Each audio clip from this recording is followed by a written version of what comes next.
Neste vídeo, continuaremos a tratar de processo legislativo. Uma outra forma de alteração da Constituição é pelas medidas provisórias. As medidas provisórias são atos editados pelo Presidente da República, em caráter exclusivo com força de lei, em situação de relevância e urgência, devendo ser submetido de imediato ao Congresso Nacional.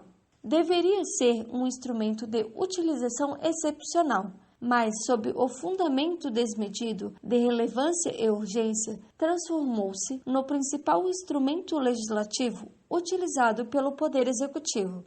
Trataremos primeiramente quanto ao prosseguimento da medida provisória. No dia da publicação da medida provisória no Diário Oficial da União, o Presidente da República enviará o seu texto ao Congresso Nacional, acompanhado da respectiva mensagem e do documento expondo a motivação do seu ato. Caberá à Comissão Mista do Congresso Nacional examinar as medidas provisórias e sobre elas emitir um parecer, antes de serem apreciadas em sessão separada pelo plenário de cada uma das casas do Congresso Nacional.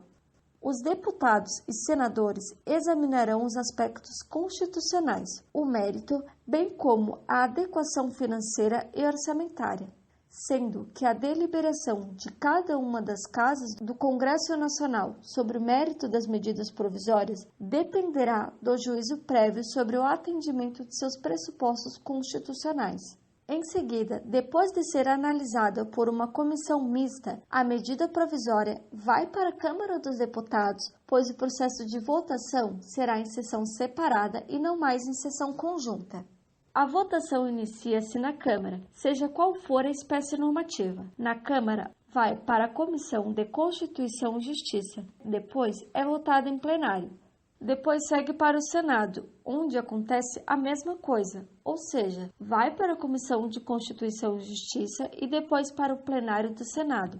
Caso o plenário da Câmara ou do Senado verificar o não atendimento dos pressupostos constitucionais, como a relevância ou inadequação financeira ou orçamentária da medida provisória, esta será arquivada. As medidas provisórias perdem eficácia desde a edição, se não forem convertidas em lei, em 60 dias, prorrogáveis uma vez por igual período. Não apreciadas em 45 dias, entra em regime de urgência, ocorrendo o sobrestamento das demais deliberações. Observa-se que o prazo será suspenso durante o período de recesso parlamentar. Cabe ressaltar que é vedado a reedição na mesma sessão legislativa de medida provisória rejeitada ou que tenha perdido a eficácia por decurso de prazo. Aprovado o projeto de lei de conversão alterando o texto original da medida provisória, esta se manterá em vigor até a sanção ou veto do projeto. É possível a adoção de medidas provisórias por governador de estado, desde que previsto na respectiva Constituição estadual. De acordo com o artigo 62, parágrafo 2º da Constituição, as matérias que não podem ser objetos de medida provisória, que verse sobre nacionalidade, cidadania, direitos políticos, partidos políticos e direito eleitoral, direito penal, direito processual penal e processo civil, organização do Poder Judiciário e do Ministério Público, a carreira e a garantia de seus membros, planos plurianuais, diretrizes orçamentárias e orçamentos, e créditos adicionais e suplementares, ressalvado o previsto no artigo 167, parágrafo 3º da Constituição. Projeto que vise detenção ou sequestro de bens de poupança popular ou de qualquer outro ativo financeiro. As reservadas à lei complementar, a matéria já disciplinada em projeto de lei aprovado pelo Congresso Nacional e pendente de sanção ou veto do Presidente da República. Falaremos agora dos decretos legislativos e resoluções.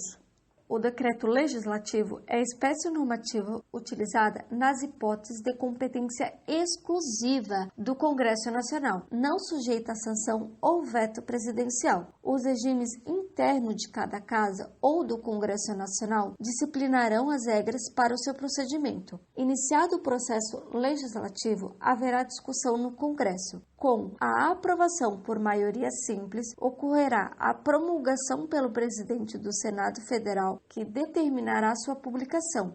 Relembrando que a competência exclusiva é aquela que não admite delegação para outro ente político ou competência suplementar, atribuída a uma única entidade federativa.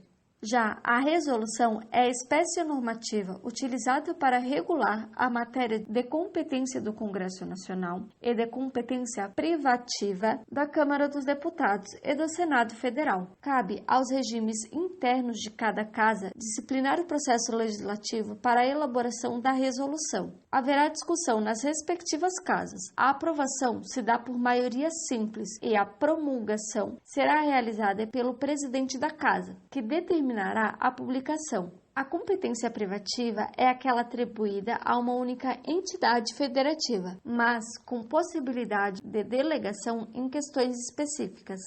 É isso, pessoal. Aguardo vocês no próximo vídeo, em que iniciaremos o assunto de poder executivo. E não se esqueçam de dar um like e se inscrever no canal.